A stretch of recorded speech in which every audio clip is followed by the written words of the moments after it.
A'udzubillahiminasyaitonirrajim. Bismillahirrahmanirrahim. Teman-teman, kali ini saya memiliki pembahasan tentang habaib. Kita tetap berkutat di habaib karena mereka ini mengaku manusia ras yang paling sempurna, ras yang paling suci, dan ras yang paling harus diagung-agungkan, teman-teman. Terlebih di video saya yang kemarin yang membahas tentang Bahar Smith, di mana Bahar Smith ini memberikan statement kalau bagi siapapun syarifah yang kalian menikah dengan akhwal, maka nih lihat nih ada cerita. Ada syarifah yang ngotot ingin nikah dengan akhwal, lalu bermimpi ketemu Sayyidah Fatimah, lalu Sayyidah Fatimah menggores tangannya, lalu bercucuran darahnya dan keluar suara dari darah itu. Berzikir. Ingat, darahnya itu suci, selalu berzikir. Apakah kalian mau untuk mengotori darah itu dengan menikah kepada selain golongan kita, katanya. Siapa itu? Yaitu habaib. Habaib ini adalah orang-orang dari klan Ba'alawi. Dan di sini teman-teman, yang jauh sangat lebih parah. Ketika saya melihat beberapa berita di media sosial, saya juga penasaran ini kepada orang-orang yang disucikan ini, di mana Habib Bahar, lihat nih videonya. Dia sendiri yang mengupload di channel YouTube dia, entah siapa ini yang upload, apakah dia sendiri atau adminnya, saya tidak tahu. Tetapi dia mengupload kebiasaannya yang menjijikkan. Ini menjijikkan ini ya. Mengaku turunan zuriat Nabi Muhammad. Nabi Muhammad saja warok dalam hidupnya, zuhud dalam hidupnya. Nabi Muhammad meskipun menikah dengan janda yang kaya, siapa? Yaitu Khadijah. Nabi Muhammad tidak berfoya-foya, tidak mengumpulkan harta. Malah harta itu dihabiskan untuk berdakwah, untuk memperjuangkan Islam. No, kalau sekarang bermegah-megahan, pamer-pamer mobil mewah, pamer rumah, pamer ini, pamer pokoknya. Bahkan bukan berhenti di pamer, barang-barang bekasnya dijual, dilelang puluhan juta. Tolol. Na'udzubillah. Dan sekarang teman-teman, mereka ini telah mengaku paling suci, sedangkan kesucian yang mereka klaim, kesucian yang mereka doktrinkan kepada umat secara berlahan dan pasti Allah bongkar semuanya. Ini pesan dari Allah, tanda-tanda dari Allah. Saya membaca satu berita, baik kita baca bersama, setelah itu baru kita komentarin. Na'udzubillah, ini kasus pencabulan lagi teman-teman. Ini berita dari Kalsel Today ya, di mana seorang ustadz sekaligus kepala ponpes di Tanah Laut yaitu cabuli muridnya yang masih di bawah umur di hotel. Na'udzubillah. Dan siapa pelakunya? Kita coba baca. Pelakunya adalah Habib Abdurrahman Al-Habsyi. Habib lagi yang mengaku di dalam dirinya ada darah zuriat Nabi Muhammad, ada darah Nabi Muhammad yang mulia suci, tapi kelakuannya kotor dan hina seperti ini. Allah. Jadi pelakunya adalah Habib, teman-teman. Saya juga sudah baca ini ya. Saya sudah baca di berbagai macam berita. Ya, beritanya sudah ada di media sosial atau di Google. Tetapi di situ untuk pelaku pencabulannya tidak disebutkan, ya, belum disebutkan. Tetapi berita yang beredar baik dari WA dan informasi dari media sosial lainnya itu sudah terungkap bahwa si pelaku adalah habaib. Ya udah oknum dah, saya sebut oknum biar semua habib gak kena. Tetapi kenapa banyak sekali oknumnya? Oke teman-teman. Itu pun ketika saya membuka beberapa berita tentang kasus pencabulan habib. Ini tidak sedikit loh ya, banyak kasus-kasus pencabulan habaib yang dimana itu terekspos secara langsung di media sosial, diberitakan teman-teman. Bahkan habib-habibnya bertato, banyak habib bertato. Apakah mereka kita bisa yakini adalah wali Allah? Karena cita-cita kepengen jadi wali.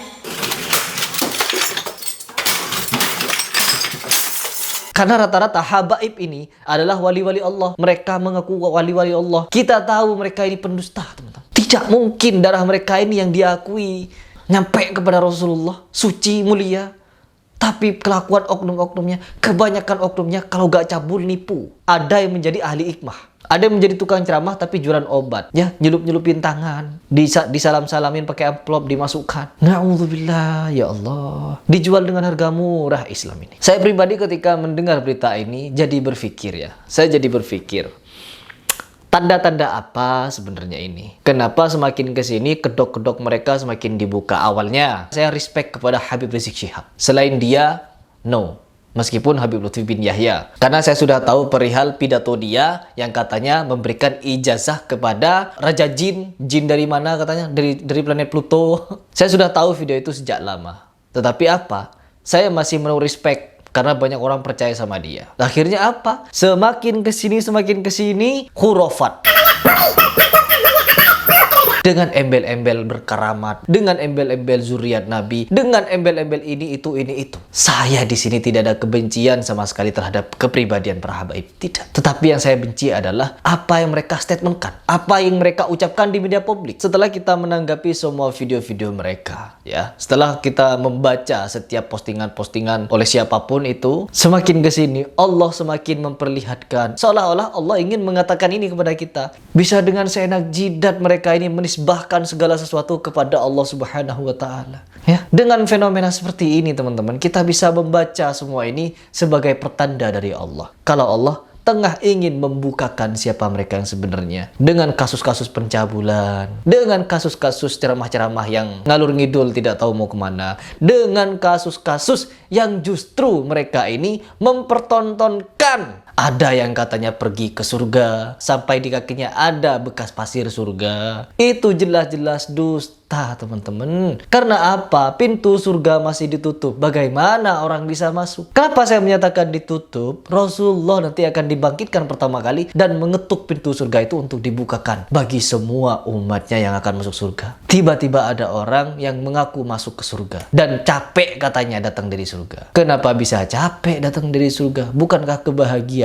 Mereka berdusta atas kemampuannya. Mereka berdusta atas cerita-ceritanya. Di perihal bab ini saja mereka berdusta. Bagaimana lagi dengan bab kehidupan duniawi? Menzinahi istri orang, menzinahi santrinya. Kalau kalian merasa kurang dengan satu istri, nikah lagi. Ada syariatnya ditetapkan oleh Allah, bukan berzina.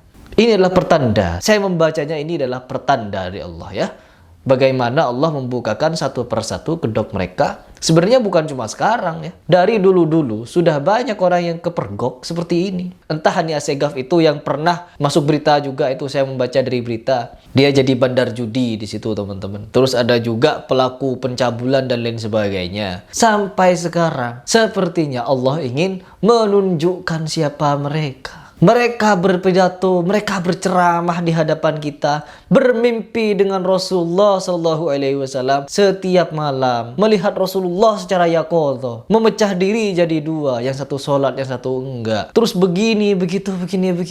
Itu adalah suatu kedustaan. Bukan saya tidak percaya terhadap karomah, tetapi kalian mengaku kalau diri kalian itu di dalam tubuh kalian ada darah-darah yang paling mulia, tetapi kebanyakan oknum di antara kalian memiliki perilaku yang bejat. Ini adalah doktrin yang sangat akut, yang sangat berbahaya. Apa kata Kiai Nur Ihya? Ini lebih bahaya dari terorisme, ini lebih bahaya daripada virus corona. Oke, teman-teman, mungkin itu saja yang ingin saya sampaikan. Semoga informasi ini bisa memberikan kita petunjuk. Sekarang kita mengarah pada petunjuk. Karena semakin ditunjukkan oleh Allah Subhanahu wa taala siapa mereka yang sebenarnya. Mungkin itu saja di video ini. Apabila ada yang benar itu dari Allah, tetapi apabila ada yang salah itu murni dari kesalahan dan kekhilafan saya.